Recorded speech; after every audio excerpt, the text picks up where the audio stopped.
शेंगदाण्याचे लाडू म्हटलं की कुणाला आवडत नाही बरं, सर्वांनाच आवडतात. पण ज्या पद्धतीने आज मी तुम्हाला शेंगदाण्याचे लाडू बनवून दाखवणार आहे, त्या पद्धतीने जर तुम्ही लाडू बनवले, तर जे लाडू बिलकुलच खात नाही किंवा ज्यांना शेंगदाण्याचे लाडू आवडत नाही, ते सुद्धा अतिशय आवडीने हे लाडू खातील. नमस्कार, मी प्रीती खंडार रेसिपीजमध्ये तुमचं अगदी मनापासून स्वागत करत आहे. आज आपण शेंगदाण्याचे लाडू अतिशय सोप्या पद्धतीने कसे करायचे ते पाहूया. त्याच्यासाठी बघा, मी इथे अर्धा किलो असे शेंगदाणे घेऊन घेतलेले आहे.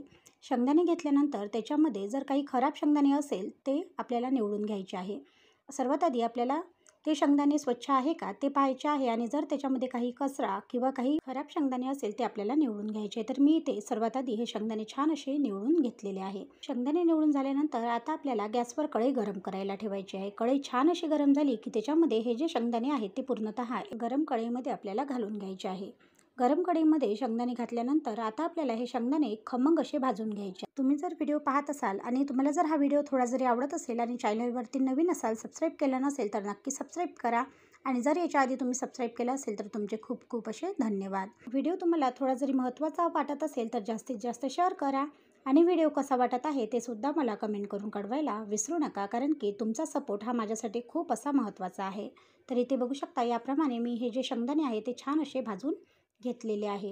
इथे मी शेंगदाणे भाजून घेताना एकदम कच्चेही ठेवले नाही किंवा जास्त करही भाजलेले नाही, मध्यम एवढे शेंगदाणे इथे भाजून घेतलेले आहे. कारण की जर जास्त कर झाले तर शेंगदाण्याचे लाडू हे जळकट लागण्याची शक्यता असते व जर कमी भाजले गेले तर शेंगदाण्याचे लाडू हे कच्चे लागण्याची शक्यता असते. म्हणून आपल्याला शेंगदाणे हे छान मध्यम असे भाजायचे आहे, म्हणजे आपल्याला कच्चेही ठेवायचे नाही किंवा जास्त करही भाजायचे नाही. तर तुम्ही इथे बघू शकता, त्याच प्रकारचे मी हे शेंगदाणे भाजून घेतलेले आहे. आता हे जे शेंगदाणे आहे ते एका ताटामध्ये आपल्याला काढून घ्यायचे आहे. ताटामध्ये शेंगदाणे काढून घेतल्यानंतर आपल्याला हे शेंगदाणे जे आहे ते छान असे थंड होऊ द्यायचे आहे. तर इथे बघा, मी हे जे शेंगदाणे आहे ते छान असे थंड होऊ देणार आहे. शेंगदाणे थंड होईपर्यंत आपण जो गूळ आहे तो गूळ असा बारीक करून घेऊया. 1 पाव एवढा गुळाचा खडा असा घेतलेला आहे. आता हा जो गुळाचा खडा आहे याला आपल्याला बारीक करायचा आहे. तर सर्वात आधी आपल्याला इथे एक खलबत्ता घ्यायचा आहे आणि त्या खलबत्त्यामध्ये हा जो गूळ आहे तो आपल्याला बारीक करून घ्यायचा आहे. कारण की जेव्हा आपण हा खलबत्त्यामध्ये छान असा बारीक करू तेव्हाच आपण हा मिक्सरला फिरवू शकू. जोपर्यंत आपण खलबत्त्यात बारीक करणार नाही तोपर्यंत आपल्याला मिक्सरला तो फिरवता येणार नाही. तर अशा प्रकारे मी हा जो गूळ आहे तो छान असा बारीक करून घेतलेला आहे. शेंगदाण्याच्या लाडवासाठी मी इथे 1 पाव गूळ व अर्धा पाव एवढी साखर वापरणार आहे. म्हणजे अर्धा किलो शेंगदाण्याला 1.5 पाव एवढा आपण प्रमाण घेणार आहे. इथे याप्रमाणे मी संपूर्ण जे गूळ आहे तो अशा प्रकारे काढून घेतलेला आहे. आता पूर्णतः गूळ इथे काढून झालेला आहे आणि आपले शेंगदाणेसुद्धा छान असे थंड झालेले आहे. शेंगदाणे छान थंड झालेले आहे, गूळसुद्धा काढून झालेला आहे. आता आपण जे शेंगदाणे आहे त्याचे साल काढून घेऊया. शेंगदाण्याची साल काढताना आपल्याला शेंगदाण्याचे पूर्णतः साल काढायचे नाही तर अर्धवटच साल काढायचे आहे. कारण की सालामध्ये सुद्धा खूप असे विटॅमिन असतात आणि ते आपल्या शरीरासाठी खूप असे आवश्यक असतात. म्हणून मी इथे पूर्णतः शेंगदाण्याचे साल काढणार नाही.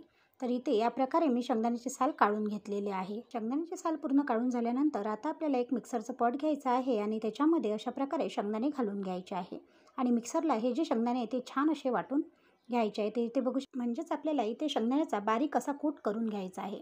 ज्याप्रमाणे मी पहिले शेंगदाण्याचा बारीक कूट करून घेतलेला आहे तसा जो पूर्ण शेंगदाणे आहे त्याचासुद्धा मी अशा प्रकारे कूट करून घेणार आहे. तर तुम्ही इथे बघू शकता, याप्रमाणे मी पूर्ण अर्धा किलो शेंगदाण्याचा कूट इथे करून घेतलेला आहे. आता कूट पूर्णतः झाल्यानंतर आता आपल्याला जो गूळ आहे तो गूळसुद्धा मिक्सरला फिरवून घ्यायचा आहे, जेणेकरून जो गूळ आहे तो आपल्याला इथे छान असा बारीक करून घ्यायचा आहे. तर मी या प्रकारे पूर्ण जो गूळ आहे तो बारीक करून घेणार आहे. तर तुम्ही बघू शकता, इथे गूळ मी बारीक करून घेतलेला आहे. याप्रमाणे गुळाप्रमाणेच मी साखरसुद्धा इथे बारीक करून घेणार आहे. गुळाप्रमाणे आपल्याला साखरसुद्धा या शेंगदाण्याच्या कूटामध्ये अशा प्रकारे टाकून घ्यायची आहे. आणि आता आपल्याला जो शेंगदाण्याचा कूट आहे तो साखर व गुळाला याच्यामध्ये अशा प्रकारे मिक्स करून घ्यायचा आहे. मी ज्याप्रमाणे व्हिडिओमध्ये दाखवत आहे अगदी त्याच पद्धतीने आपल्याला हे सगळं करायचं आहे. आता बघा, इथे मी छान असं साखर व गूळ हा शेंगदाण्याच्या कूटामध्ये मिक्स केलेला आहे. साखर व गूळ मिक्स झालेला जो शेंगदाण्याचा कूट आहे याच्यापासून आपण आता लाडू बनवू शकत नाही, कारण की हा जेवढा आपल्याला लाडवायला एकजीव असा हवा असतो तेवढा हा कूट झालेला नाही. म्हणून आता काय करायचं, तर आपल्याला काय करायचं आहे, इथे घ्यायचा आहे मिक्सरचा मोठा पॉट. हे टिप्स एक लक्षात घ्या, छान अशी पद्धत आहे. तुम्ही एकदा जर केली तर वारंवार ही पद्धत नक्कीच कराल. साखर व गूळ छान अशा शेंगदाण्याच्या कूटामध्ये मिक्स झाल्यानंतर आपल्याला मोठा इथे मिक्सरचा पॉट घ्यायचा आहे. त्याच्यामध्ये अशा प्रकारे हा शेंगदाण्याचा कूट घालायचा आहे आणि एकजीव असा होईपर्यंत, जोपर्यंत या शेंगदाण्याच्या कुटाला छान असं तेल सुटत नाही तोपर्यंत आपल्याला हा कूट जो आहे तो मिक्सरला फिरवायचा आहे. आणि तुम्ही इथे बघू शकता मी जेव्हा हा मिक्सरला डबल फिरवला तेव्हा याला छान असं तेल सुटलेलं आहे, म्हणजे याचे गोळे धरायला सुरुवात झालेली आहे. आणि आता आपल्याला हा एका बाजूला काढून घ्यायचा आहे. दोन्हीही शेंगदाण्याच्या कुटामध्ये तुम्ही फरक पाहू शकता. आपण जेव्हा शेंगदाण्याच्या कुटामध्ये गूळ मिक्स करतो तेव्हा त्याचे व्यवस्थित लाडू बनले जात नाही किंवा मग आपल्याला जास्त गूळ घ्यावं लागतं. पण कधी-कधी काय होतं, की आपल्याला जास्त गोड आपल्याला चालत नाही, तेव्हा आपण कमी गूळ टाकूनसुद्धा अशा पद्धतीने लाडू नक्कीच बनवू शकतो. आता जो पूर्ण शेंगदाण्याचा कूट होता तो मी अशा प्रकारे पॉटमध्ये घालून घेतलेला आहे आणि तो सुद्धा आता मी छान असा फिरवून घेणार आहे. आणि तुम्ही दुसरासुद्धा कूट पाहू शकता, मस्त असा फिरलेला आहे. म्हणजे जेव्हा आपण डबल मिक्सरला फिरवतो तेव्हा पूर्णतः तेल सुटेपर्यंत आपल्याला हा शेंगदाण्याचा कूट फिरवून घ्यायचा आहे. आणि आता या कुटाचे आपण छान असे लाडू नक्कीच बनवू शकतो.